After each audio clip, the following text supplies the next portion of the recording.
Welcome back, students. Today we will continue our chapter 15. In first part of this chapter, I had explained you about the formation of East India Company and Battle of Plassey. Now, in second part, we will study the next topic, that is injustice of Britishers. Do you know what is injustice? Means अन्याय.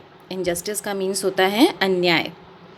After coming in India, every day Britishers became more powerful and started imposing undue laws on the Indians.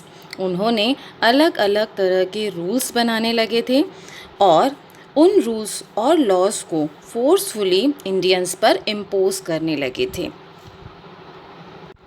Some of them are to grow indigo, doctrine of lapse and zamindari system. First, I explain you to grow indigo. East India Company forced the farmers of Bihar to grow indigo. East India company जो थी उन्होंने बिहार जो जगह है वहाँ के farmers को Indigo grow करने के लिए फोर्स किया. What is Indigo? इंडिगो क्या है? Indigo is a blue powder and it is used for dyeing clothes. किस लिए यूज़ होता है ये? कपड़ों को डाई करने के लिए, ब्लू कलर का कलर करने के लिए. इंडिगो क्या है फिर? एक ब्लू कलर का पाउडर हुआ जिसका यूज़ क्लोथ्स को डाई या कलर करने के लिए किया जाता है. And the British traders bought it at a low price and this dye was used in England for dyeing milk clothes. British traders क्या करते थे? इंडिगो को लो प्राइस में परचेज़ करते थे इंडिया से और उसे इंग्लैंड में ले जाकर क्लोथ मिल में उसका यूज़ करते थे. When we see the point that farmers has no need to grow indigo, they needed food grains. Farmers indigo का क्या करेंगे? It is not a food grain. और Britishers were also not giving the actual amount of indigo. Britishers Indians को Indigo grow करने के लिए force भी करते थे. उनको बोलते थे कि वो फूड ग्रेन्स ग्रो नहीं करें और उस इंडिगो को वो लोग बहुत लो प्राइस में परचेज़ करके कहाँ ले जाते थे? इंग्लैंड में ले जाकर उसको अच्छे दामों में सेल करते थे.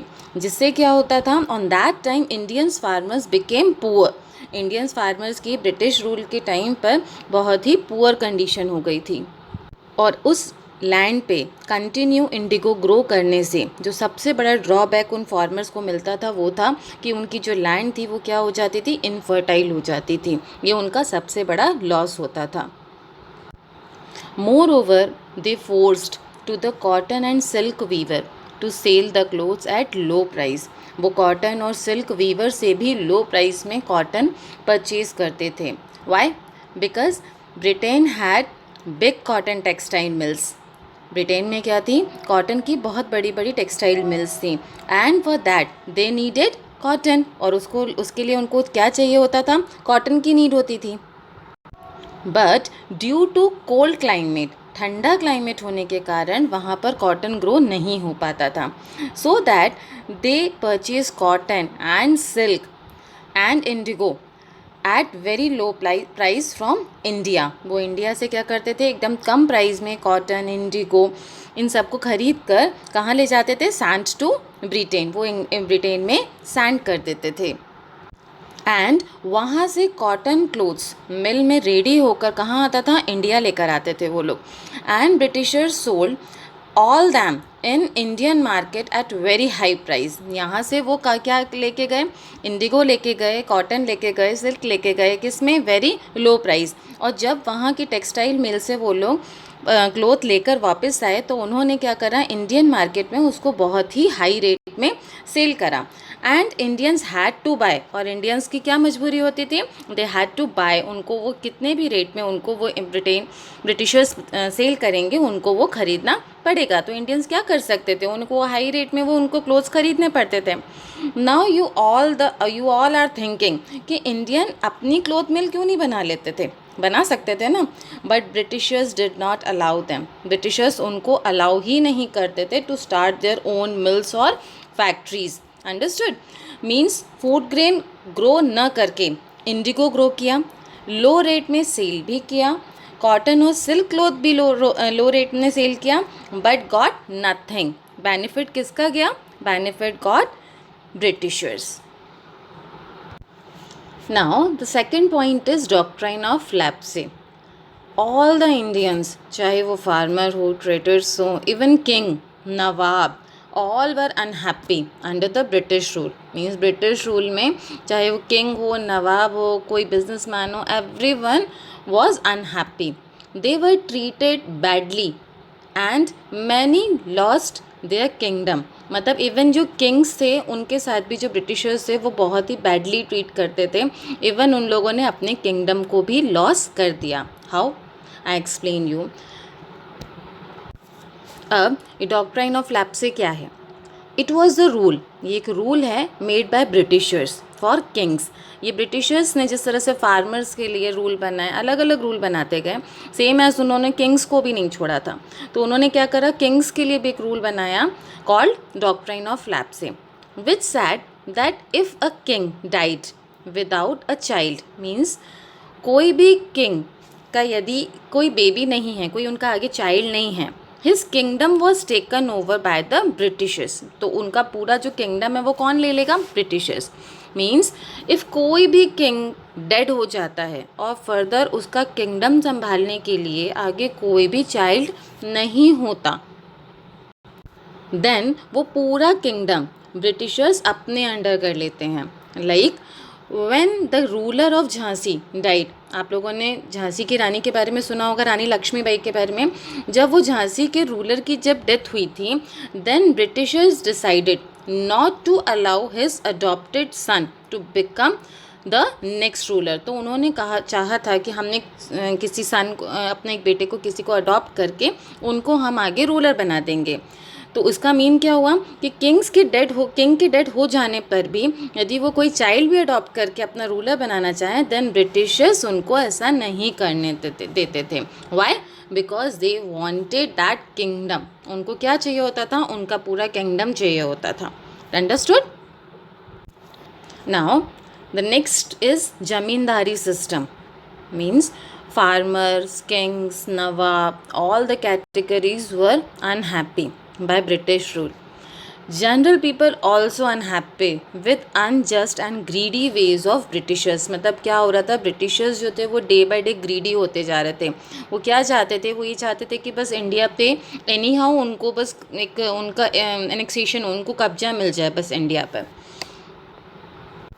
Then zamindari system has made the lives of farmers miserable. Zamindari system जो उन्होंने नया एक रूल बनाया था फार्मर्स के लिए, उन्होंने फार्मर्स की लाइफ को एकदम दयनीय बना दिया था. British took over taxes, land revenues and try to capture their land. मतलब ब्रिटिशर्स क्या करना चाहते थे? सिर्फ हाई टैक्सेस लेते थे, रेवेन्यू लेते थे, और उनको ये लगता था कि किसी भी तरह से जो फार्मर्स की लैंड है वो भी ब्रिटिशर्स के अंडर आ जाए. And they appointed Indian in their army. उन्होंने अपनी आर्मी में भी इंडियंस को अपॉइंट किया, but they were paid less than the British soldiers. Understood? वैसे तो ब्रिटिशर्स ने इंडिया में आकर कई रूल्स बनाए क्योंकि उनका एक ही एम था इंडिया पर कैप्चरिंग करना. तो इसमें सिर्फ मेन जो थे जो मैंने आपको बताया, ग्रो इंडिगो, मींस इंडिगो को फोर्सफुली ग्रो करना जिससे उनकी लैंड भी ख़राब हो रही है और उनको खाने को भी नहीं मिल रहा. सेकंड क्या था? Doctrine of lapse. इसमें क्या था कि एनी हाउ यदि किसी भी किंग का आगे फर्दर कोई भी चाइल्ड नहीं है तो वो उनके किंगडम को कैप्चर कर लेना चाहते थे. एंड द लास्ट क्या मैंने आपको बताया? ज़मींदारी सिस्टम. इसमें ये उन्होंने रूल किसके लिए लगाया था? फार्मर्स के लिए. For why? क्योंकि वो लोग फार्मर्स की ज़मीन को भी कैप्चर करना चाहते थे. Clear? Understood? Now we'll start the next topic, that is revolt of 1857. In this time, Indians expressed their happiness and the revolt of 1857 started over a large part of India. ये time ऐसा था जिसमें Indians ने British authority के against अपनी voice raise करी. जो पूरे देश में ऐसे स्प्रेड हुई, means a large part of India joined it. This revolt is also known as the first war of independence. इसको इंडिपेंडेंस का फर्स्ट वॉर के नाम से भी जाना जाता है। हालांकि इस वॉर में उनको, हमारी कंट्री को फ्रीडम नहीं मिला, बट ये पहला ऐसा टाइम था जिस समय इंडियंस जो थे वो इतना ब्रिटिशर्स के अगेंस्ट हो गए थे, इतना अग्रेशन उनमें आ गया था कि उन्होंने एक रिवॉल्ट करा। अब आप इस मैप में देखिए, the war started from Meerut, देखा, in UP, and then expand to the different places of the country, including Gorakhpur, Delhi, Kanpur, Lucknow, Jhansi, Gwalior, Arrah and Faizabad. ये स्टार्ट कहाँ से हुआ? मेरठ से स्टार्ट हुआ और कहाँ तक? धीरे धीरे ये पूरे इंडिया में फैलता चला गया था। Now we will study about the causes of revolt, means 1857 के revolt के causes क्या था, what happened on that time, so people got aggressive, क्या हुआ था actually में। I have told you that Britishers also appointed Indian soldier in their army। जो Britishers थे वो बहुत ही लो सैलरी पर अपने आर्मी में इंडियन सोल्जर्स को भी अपॉइंट करते थे। तो इन 1857 a new rifle was introduced in the army. उस समय आर्मी में एक न्यू राइफल लेकर लाई गई थी, and that cartridge had a greased paper cover which had to be bitten off, means उस न्यू राइफल में जो कार्टेज होती थी, जो यूज़ करनी होती थी, वो किससे कवर थी? एक ग्रीस्ड पेपर से। अंडरस्टूड। एंड आर्मी मैन को उस ग्रीस्ड पेपर को अपने माउथ से बाइट करके उसको राइफल में यूज़ करना पड़ता था। क्लियर? मीन्स यदि उस कार्टेज को, यदि वो माउथ से बाइट नहीं करेंगे तो वो कार्टेज यूज़फुल नहीं होगी। Clear? Now look at this picture. इसमें जो आर्मी मैन है, इसने हाथ में कार्टेज पकड़ी है और उसके माउथ में देखिए, उस कार्टेज को उसको सबसे पहले पॉइंट को माउथ से बाइट करके उस राइफल में डालकर उसको यूज़ करना था। तो इस तरह से उसका यूज़ किया जाता था। And that grease was made up of fat of cows and pigs. किससे बनी हुई थी वो? काउ और पिग के फैट से। And this offended both the Hindu and the Muslim soldier. जिससे क्या हुआ? हिंदू और मुस्लिम दोनों ही हर्ट हुए।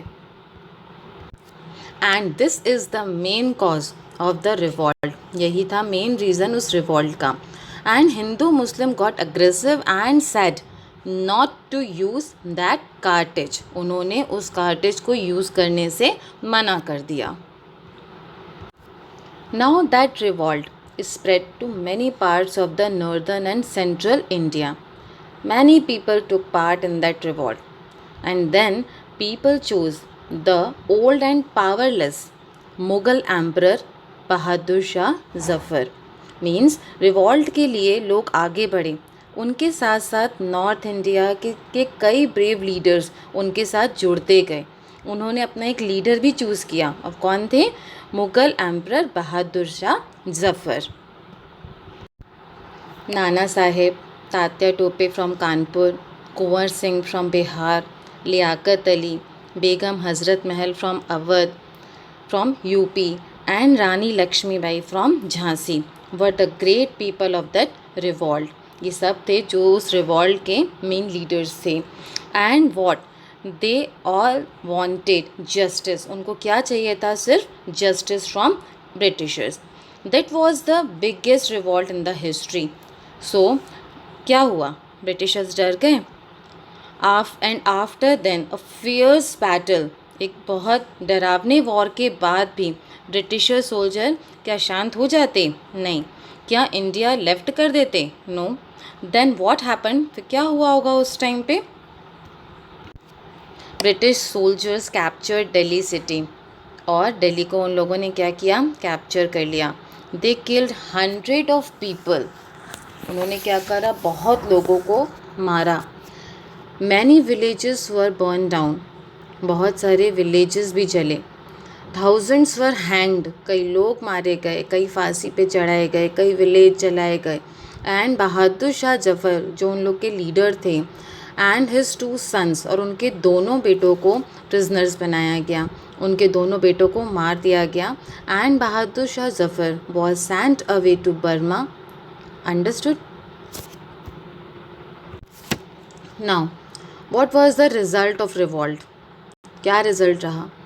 नाउ यू टेल मी, इतना लार्ज स्केल का रिवॉल्ट, इतना अग्रेशन जो इंडियंस ने उठाया, उसका क्या रिजल्ट रहा? Again Britishers use their tricks and power and the revolt was failed. Why? ऐसा क्यों हुआ? Because Britishers had better trained soldiers and superior weapons, and on the other hand Indians were disorganized and they lost that battle. And the second was the main thing, उस समय क्या हुआ, end of the east India company. मैंने आपको east India company के बारे में बताया था ना, वो ईस्ट इंडिया कंपनी का एंड हो गया। And now India was under the British Raj. British government appointed a governor general to rule over the India. East India Company को बंद कर दिया गया और उसके बाद जो ब्रिटिश गवर्नमेंट थी उन्होंने पूरा रूल इंडिया का अपने अंडर ले लिया।